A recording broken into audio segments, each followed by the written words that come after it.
BCom third year के विद्यार्थियों के लिए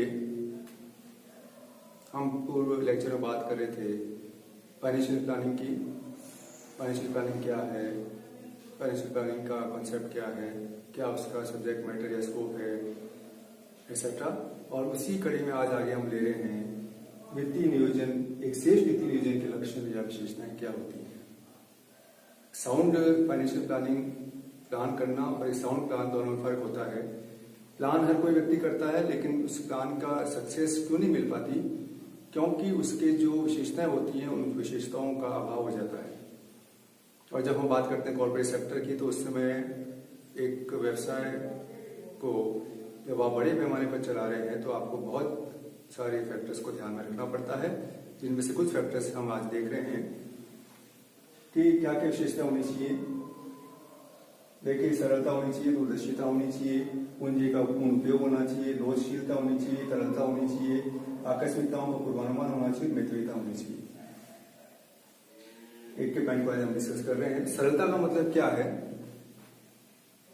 कि सिंप्लिसिटी होनी चाहिए, यानी पूंजी नियोजन की हम बात करते हैं, प्लानिंग ऐसा हो जो सरल हो। सरलता का मतलब सभी को समझ में आ जाए, चाहे वो व्यवसाय में कार्य करने वाले लोग हैं, चाहे व्यवसाय के आउटसाइडर्स हैं, चाहे वो शेयर होल्डर्स हैं, चाहे वो डिबेंचर होल्डर्स हैं, ऋणदाता हैं, जो भी हैं, उनको ये पता होना। क्योंकि जो आउटसाइडर्स होते हैं उनको इतना नॉलेज नहीं होता, तो सरल भाषा में अगर उनको बताया जाए कंपनी का क्या प्लान रहेगा, कंपनी क्या करेगी, किस प्रकार क्या होगा, तो निश्चित रूप से वो इसको समझ पाएंगे। तो उसमें सिंप्लिसिटी होनी चाहिए, सरलता होनी चाहिए, दूरदर्शिता होनी चाहिए। एक व्यवसाय को न केवल अपनी वर्तमान पूंजी आवश्यकताओं को, बल्कि भविष्य में होने वाली पूंजी आवश्यकताओं का अनुमान लगा के ही पूंजी नियोजन करना चाहिए। आज क्या है ये तो आपको करना ही है, लेकिन भविष्य में आपको कितनी पूंजी की आवश्यकता हो सकती है, क्या रिक्वायरमेंट्स होगी आपको इसी हिसाब से अपना आज प्लानिंग जब कर रहे हैं तो आपको उसको लेकर चलना होगा। कई बार ऐसी प्रॉब्लम हो जाती है कि भविष्य में पूंजी जुटा नहीं पाते हम, क्योंकि उसके लिए हमने प्रॉपर प्रोविजन से हमने नहीं किए।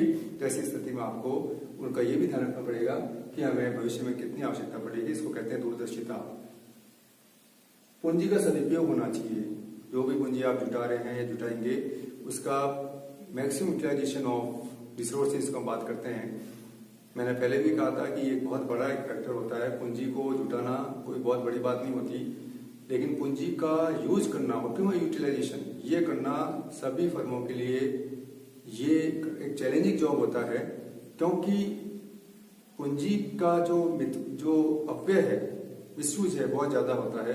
तो ऐसी स्थिति में ध्यान रखना होगा कि जब आप फाइनेंशियल प्लानिंग कर रहे हैं तो जो भी रिसोर्सेज है या जिसमें पर्टिकुलर पूंजी है, उसका आपको पूरा सदुपयोग करना होगा, क्योंकि उसकी कॉस्ट अदरवाइज बढ़ने से आपके लिए बहुत घातक सिद्ध हो सकता है। लिक्विडिटी, इसमें लोचशीलता होनी चाहिए। लोचशीलता का मतलब होता है फ्लेक्सिबिलिटी। एक ऐसी योजना जिसको आप बदल नहीं पा रहे हैं समय के हिसाब से, देखिए कई चीजें बदलनी पड़ती हैं हमको, और अगर आप उसमें रिजिड आप रहे या आपकी नियोजन ऐसा है जिसको आप बदल नहीं पा रहे हैं, तो वो नियोजन आपके लिए बेकार सिद्ध हो जाता है। उसमें लोचशीलता होनी चाहिए। समय के हिसाब से जो भी आवश्यकताएं, जो रिक्वायरमेंट्स है, उसके हिसाब से आप इजीली उसको बदल सकें, वो लोचशीलता का गुण इसमें अवश्य होना चाहिए। लिक्विडिटी होनी चाहिए। कई कंपनियां ऐसी होती हैं जो लिक्विडिटी के अभाव के कारण समाप्त हो जाती हैं। सब कुछ होते हुए भी पूंजी में लिक्विडिटी, तरलता नहीं होने के कारण ऐसे कई फर्मों को हमने देखा है जो समाप्त हो जाती हैं। तो यहाँ पर व्यवसाय में जो कंपनियां जो कर रही हैं, उनको ध्यान रखना चाहिए कि लिक्विडिटी, पर्टिकुलर कार्यशील पूंजी, वर्किंग कैपिटल उनके पास में पर्याप्त मात्रा में होनी चाहिए, ताकि कभी भी आवश्यकता पड़ जाए तो उस कार्यशील पूंजी के माध्यम से अपनी रूटीन की आवश्यकताओं को पूरा कर सके। ऐसे कई आवश्यकताएं होती है रूटीन की, जिसमें आप लेबर का वेजेस वगैरह है, बिजली है, किराया, और जो भी है वो आपको उसके पर्याप्त मात्रा में आपका लिक्विडिटी होनी चाहिए। और जैसे मैंने अभी कहा, आकस्मिकताओं का पूर्वानुमान। देखिए, आकस्मिकताएं अचानक आ जाती हैं, मंदी की स्थिति कई बार पैदा हो जाती है। तो जो भी स्थिति है, उस स्थिति का सामना करने के लिए आपके पास में ऐसे प्रोविजन रखें उसमें, ताकि अगर कोई ऐसी स्थिति आ जाए, मंदी की स्थिति पैदा हो जाए, तो आपको उसके लिए आप उसका सामना कर सकें, ताकि आपको किसी प्रकार के ऐसे कई संकट पैदा हो जाते हैं। जैसे अभी हमने देखा, कोरोना का एक संकट पैदा हुआ और आपके फाइनेंशियल प्लान सारा आपका गड़बड़ हो जाता है, आपका सारा प्लान चौपट हो जाता है। तो आपने अगर ऐसे उसके प्रोविजन कर रखे हो कि वैसी स्थिति आ जाए तो हम उसके लिए कुछ ऐसा प्रोविजन हमने रखा है। घर में भी हम क्या करते हैं, वो भी प्लानिंग का हिस्सा होता है। अगर हम घर में कर रहे हैं तो व्यावसायिक फर्म को तो करना ही चाहिए। घर में भी जब आप देखते हैं कि कई ऐसे हम अपने पास में फंड रखते हैं जो इमरजेंसी, ये भी एक प्रकार की इमरजेंसी आकस्मिकताएं हैं। वो इमरजेंसी कोई भी हो सकती है, अचानक कोई बड़ी बीमारी आ जाती है, अचानक कोई एक्सीडेंट हो जाता है, तो हमें किसी के पास मांगना नहीं पड़े। ऐसी स्थिति हो तो हम कुछ हिस्सा उसका अपने पास में रखते हैं, कैश इन हैंड के लीजिए, चाहे उसको बैंक को भी आप रख रहे हैं तो एक सेफ आप उसको करके रख रहे हैं, ताकि आपको आगे ऐसी कोई इमरजेंसी आ जाए तो उसका यूज हो सके। तो फाइनेंशियल प्लान भी आपका ऐसा होना चाहिए जिसमें आपकी जो इस प्रकार की जो आकस्मिकताएं हैं जो अचानक पैदा होती है उनका सामना किया जा सके। और मितव्ययिता होनी चाहिए। मितव्ययिता क्यों होनी चाहिए? ताकि आपकी कॉस्ट ऑफ कैपिटल आपकी कम आए। जब आप शेयर इश्यू करते हैं, कोई आप पूंजी का निर्गमन करते हैं तो कई प्रकार के खर्चे होते हैं, उन खर्चों को कैसे मिनिमाइज किया जाए, कैसे कॉस्ट ऑफ कैपिटल को कम किया जाए, ये सारी चीजें आपको फाइनेंशियल प्लान में आपको सोचनी पड़ती हैं, तभी एक श्रेष्ठ वित्तीय योजना पूर्ण हो सकती है। उसी के अगर हम बात करें तो पूंजी नियोजन को प्रभावित करने वाले घटक हैं कौन कौन से घटक हैं जो आपके फाइनेंशियल प्लान को प्रभावित कर सकते हैं। Factor affecting financial planning of company. व्यवसाय की प्रकृति क्या है? प्रकृति का मतलब ये है कि एक तो होते हैं पूंजीगत उद्योग होते हैं, एक श्रमगत उद्योग होते हैं।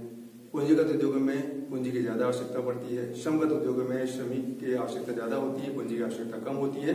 तो आपको ये ध्यान रखना पड़ेगा कि आपका पूंजी का स्वरूप कैसा है, व्यवसाय की प्रकृति क्या है, उसी हिसाब से आपको पूंजी जुटानी पड़ेगी। जोखिम की मात्रा क्या है? Volume of risk. कई फर्म ऐसी होती हैं जिनमें रिस्क ज्यादा होता है, कई फर्म ऐसी होती है जिसमें रिस्क फैक्टर बहुत कम होता है। जोखिम की मात्रा अगर ज्यादा होती है तो जो आउटसाइडर्स हैं, पर्टिकुलर ऋणदाता हैं, वो आपके उसमें पूंजी लगाते समय थोड़ा हिचकिचाएंगे। तो आपको ये ध्यान रखना पड़ेगा कि आपकी जोखिम की मात्रा क्या है, उसी हिसाब से आपको पूंजी जुटानी है। शेयर होल्डर से आप शेयर इश्यू करके आप इसको पूंजी को जुटा सकते हैं, तो ये भी एक आपको ध्यान रखना पड़ेगा। व्यवसाय की स्थिति में आकार क्या है? व्यवसाय की स्थिति में आकार का मतलब है कि व्यवसाय बड़ा है अथवा छोटा है। बड़े आकार वाले जो उद्योग होते हैं उनको ज्यादा समस्या नहीं आती, क्योंकि उनकी गुडविल भी होती है, मार्केट में रेपुटेशन होती है, बैंकों से संबंध अच्छे होते हैं। छोटे आकार वाले जो होते हैं व्यवसायी होते हैं उनको पूंजी, क्योंकि उनका इतना संबंध नहीं होता, उनकी स्थिति साउंड नहीं होती, तो उनको पूंजी प्राप्त करने में समस्या होती है। तो उनको उसी हिसाब से फाइनेंशियल प्लान करना होगा। विभिन्न वित्तीय साधनों का मूल्यांकन करना होगा। अब जैसे मैंने पहले भी बात की थी कि साधन बहुत सारे हैं, आप शेयर के माध्यम से मंगा सकते हैं, ऋण पत्रों के माध्यम से मंगा सकते हैं, ऋणों के माध्यम से मंगा सकते हैं, आप अपनी रिटर्निंग कर सकते हैं। आपको हर एक का मूल्यांकन करना होगा कि आप कौन सा कॉस्ट ऑफ कैपिटल आपके लिए कम पड़ रही है, क्योंकि हर एक पूंजी की अपनी लागत होती है और उसके कारण